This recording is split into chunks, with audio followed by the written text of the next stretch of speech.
ناظرین السلام علیکم، میں اقبال سہوانی اور آپ دیکھ رہے ہیں ہوم ٹی وی. اور ہوم ٹی وی آپ کے ساتھ ہر وہ چیز شیئر کرتا ہے جو ہماری اور آپ کی دلچسپی کا سبب ہوتی ہے، جس سے ہمیں کوئی آگہی ہوتی ہے، یا جس میں ہم چاہتے ہیں کہ ہمارے دوستوں تک وہ باتیں پہنچیں جو ہم دونوں کے لیے فائدہ مند ہوں اور تاریخ کا حصہ بھی بنیں. تو 7 جولائی کو ایک اندھوناک واقعہ پیش آیا اور 2 صدیوں کے سنگم پر ایک شخصیت کا راج تھا. 20ویں صدی سے لے کر 21ویں صدی تک یوسف خان، جو اپنے فلمی نام دلیپ کمار کے نام سے مشہور تھے، وہ نہ صرف یہ کہ ایک بڑے ایکٹر تھے بلکہ وہ ایک بہت بڑے انسان اور بڑے ادب نواز اور بڑے رواداری کے پاسدار اور بہت عظیم آدمی تھے. اور یوسف خان نے 99 برس کی عمر میں، کہ ریکارڈ میں ان کو جو ہے وہ 98 برس کہا جا رہا ہے ٹوٹل کمپلیٹ ایج، لیکن ان کا جو تاریخ پیدائش ہے وہ 1922 ہے، اور ان کا جو 11 دسمبر 1922 اور ان کی جو تاریخ وفات ہے وہ 7 جولائی 1921 ہے. تو اس طرح سے اگر ہم اس کو ایئر وائز کیلکولیٹ کریں تو انہوں نے 99 برس کی زندگی پائی. اور اس 99 برس میں انہوں نے اپنا ایک ایسا امیج بنایا کہ دنیا میں بہت کم ایکٹریسز اور ایکٹرز کو یہ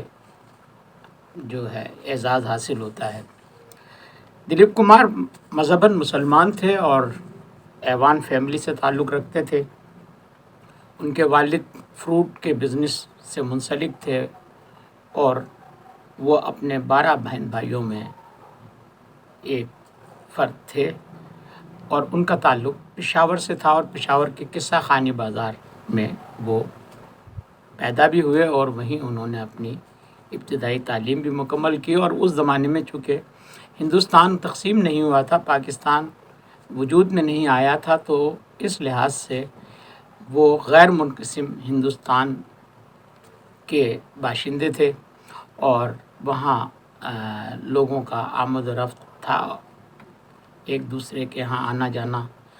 تو اسی جگہ ان کے اس اسٹال پر، جو ان کا فروٹ کا اسٹال تھا،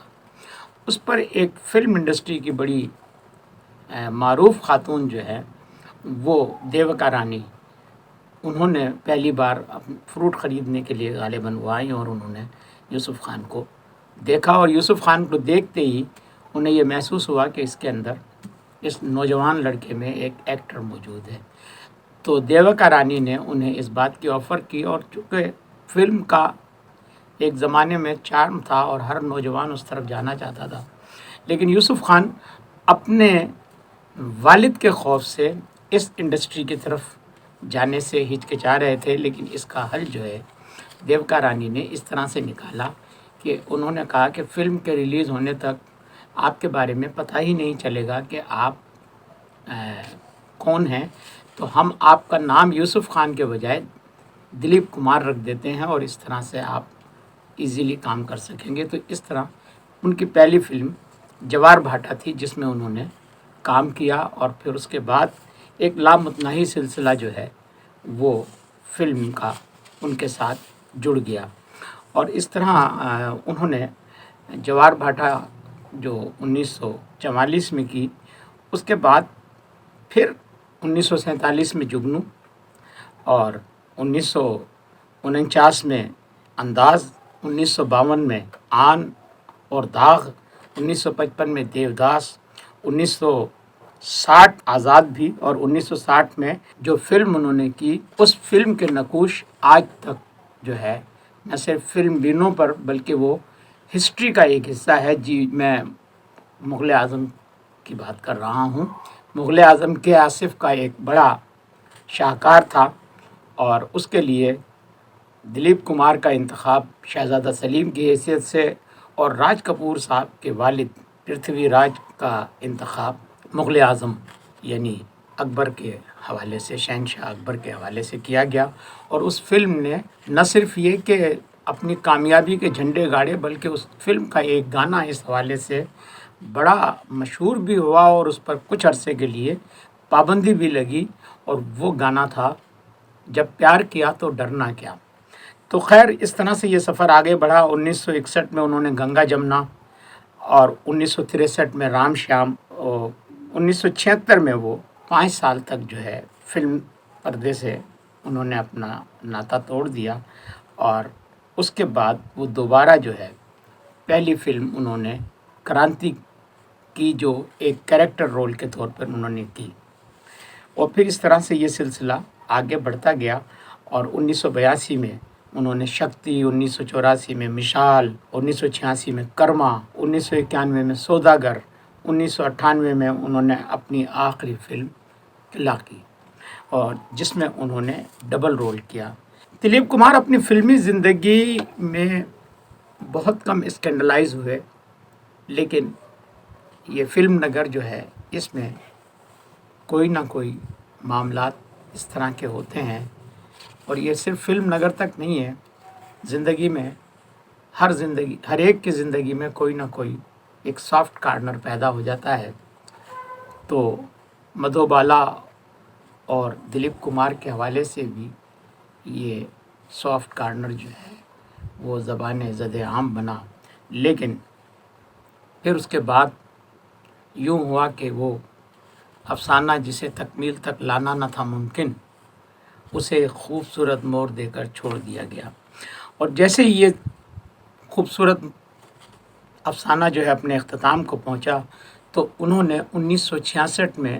اپنی ہی ہیروئن پری چہرہ نسیم کی بیٹی سائرہ بانو کے ساتھ شادی کر لی۔ اگرچہ ان کی عمروں میں بڑا فرق تھا، لیکن یہ بھارتی فلم انڈسٹری کی سب سے کامیاب ترین شادی ثابت ہوئی، اور فلم انڈسٹری میں آج بھی اس جوڑے کے حوالے سے کوئی ایسی نیگیٹو بات کبھی سامنے نہیں آئی، اختلافات سے لے کر کسی اور منفی گفتگو تک۔ تو اس پر ہم بات کریں گے، لیکن اس سے پہلے میں آپ کو یہ بتانا چاہوں گا کہ دلیپ کمار کا جو کردار تھا، دلیپ کمار کا جو شخصیت تھی، دلیپ کمار کا جو امیج تھا، وہ ایک ایسا امیج تھا کہ جس نے فلم سے وابستہ لوگوں کو تو اپنی جگہ متاثر کیا ہی، لیکن جو فلم نہیں دیکھتے تھے، جو عام زندگی میں جو لوگ تھے، جو سول سوسائٹی کے لوگ تھے، جو پولیٹکس کے لوگ تھے، ان سب میں بھی دلیپ کا اپنا ایک نام اور ایک مقام اور ایک وقار تھا۔ ساتھ ساتھ دلیپ کمار صاحب ادب کے بہت بڑا دلدادہ تھے، اور ہر بڑے شاعر، ادیب، دانشور کے ساتھ ان کے روابط اور ان کے ساتھ ان کی محبتوں کا تعلق جو ہے وہ جڑا ہوا تھا، اور دلیپ کی خدمات کو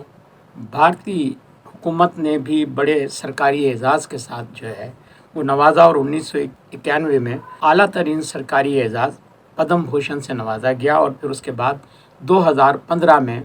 انہیں پھر اتنے ہی بڑے پدم بھوشن اعزاز سے نوازا گیا۔ لیکن اس کے ساتھ ساتھ دادا بھائی Phalke award Indian film industry کا سب سے بڑا ایوارڈ ہے، اور جس کی خواہش کرنا ہر ایکٹر کی خواہش ہوتی ہے، لیکن 94 میں دادا بھائی پھالکے ایوارڈ بھی دلیپ صاحب کو دیا گیا۔ ان کی محبت، ان کی رواداری، ان کا حسن اخلاق، ان کا لوگوں کے ساتھ میل جول، یہ کسی سے چھپا نہیں تھا۔ وہ امن کے دائی تھے، وہ خطے میں امن کے دائی تھے، وہ دنیا میں امن کے دائی تھے، اور یہ پہلے ہندوستانی ایکٹر کہہ لیں اور پہلے ہندوستانی شہری کہہ لیں کہ جنہیں پاکستان کی حکومت نے بھی پاکستان کے سب سے بڑے سویلین اعزاز نشان امتیاز سے نوازا، اور یہ 98 میں انہیں دیا گیا، جو کسی بھی بھارتی شخصیت کے لیے پہلا ایوارڈ تھا۔ دلیپ صاحب نے سب سے زیادہ فلم فیئر ایوارڈ حاصل کیے، جو بھارتی انڈسٹری کا سب سے بڑا اعزاز سمجھا جاتا ہے، لیکن اس تسلسل کو ان کے منہ بولے بیٹے، جس کا تعلق بھی پشاور سے ہی تھا، جو پشاور میں ہی پیدا ہوا، شاہ رخ خان۔ دلیپ صاحب انڈین انڈسٹری کے پہلے خان تھے، اور اس کے بعد انڈین انڈسٹریز میں ایک سے زائد خان آئے، جن میں سلمان خان، عامر خان اور شاہ رخ خان۔ تو شاہ رخ خان کو بھی یہ اعزاز حاصل ہے کہ انہوں نے بھی فلم فیئر کے سب سے زیادہ ایوارڈ حاصل کیے۔ بات یہ ہے کہ یہ زندگی میں جو بڑے لوگ ہوتے ہیں وہ بڑا کام کرتے ہیں۔ دلیپ کمار ایک بڑے آدمی تھے، وہ ہندوستان کے واحد اداکار تھے، یا وہ ہندوستان کی واحد شخصیت تھے جنہیں کبھی متنازع نہیں بنایا گیا، کبھی متنازع نہیں سمجھا گیا۔ اگرچہ ہندوستان میں تعصب کی ایک لہر ہر سال 2 سال کے بعد ابھرتی ہے، لیکن یہ دلیپ صاحب کا حسن اخلاق اور ان کا ایک اپنا قد کاٹ تھا، ان کی اپنی ایک حیثیت تھی کہ وہ کبھی بھی متنازع شخصیت کے طور پر سامنے نہیں آئے، اور امیتابھ سے لے کر اکشے کمار تک، اور سلمان خان سے لے کر عامر خان تک، اور دھرمیندر سے لے کر سنیل دت تک، اور راج کپور جو ان کے بچپن کے ساتھی تھے، ایک ساتھ پڑھے بھی، ایک محلے میں رہے بھی، ان سے کچھ پروفیشنل ڈسٹینس اپنی جگہ، لیکن کپور فیملی بھی ان کا بڑا احترام کرتی تھی، اور پرتھوی راج کے سب بیٹے ان کے ساتھ محبت سے پیش آتے تھے۔ محبت کا ایک تعلق اس کپور خاندان کے ساتھ ان کا قائم تھا۔ سائرہ بانو کے حوالے سے صرف میں نے آپ سے جو بات کی کہ ایسی فیملی، ایسا جوڑا، ایسا رشتہ کہ سائرہ بانو نے 25 جتنا عرصہ بھی گزارا وہ ایک یادگار لمحہ ہے، اور ان کے لیے میں صرف اتنا کہوں گا کہ جب دلیپ صاحب کا انتقال ہوا تو وہ ہر لمحے پر ان کے ساتھ تھیں، اور ہر جگہ وہ ان کا ساتھ دیتی رہیں، لیکن ان کے انتقال کے بعد انہوں نے جو کہا، اس سے پہلے ایک چھوٹی سی بات آپ کی نظر کرنا چاہتا ہوں۔ فن اداکاری کے ساتھ ساتھ رواداری، ادب نوازی اور خدا ترسی کا ایک عہد اپنے اختتام کو پہنچا، مگر سائرہ بانو جو اپنے دلیپ کمار کو صاحب کہہ کر مخاطب کرتی تھیں، 55 سال تک انہوں نے صرف صاحب کی خدمت کو ہی اپنا محور جانا، اور وہ نہ صرف ان کی دیکھ بھال کرتی تھیں، ان کے سوٹوں کا انتخاب، ان کی ٹائیوں کی گرہ، ان کی نشست گاہ کا انتخاب کرنے والی، اور آخری لمحے تک ان کی غم گساری اور دل جوئی کرنے والی سائرہ بانو کا یہ جملہ کلیجہ چھلنی کر رہا ہے کہ صاحب چلے گئے، اب میرے پاس کرنے کے لیے کوئی کام نہیں رہا، اب میں کیا کروں گی۔ دیکھتے رہیے ہوم ٹی وی، انشاءاللہ پھر آپ سے ملاقات ہوگی۔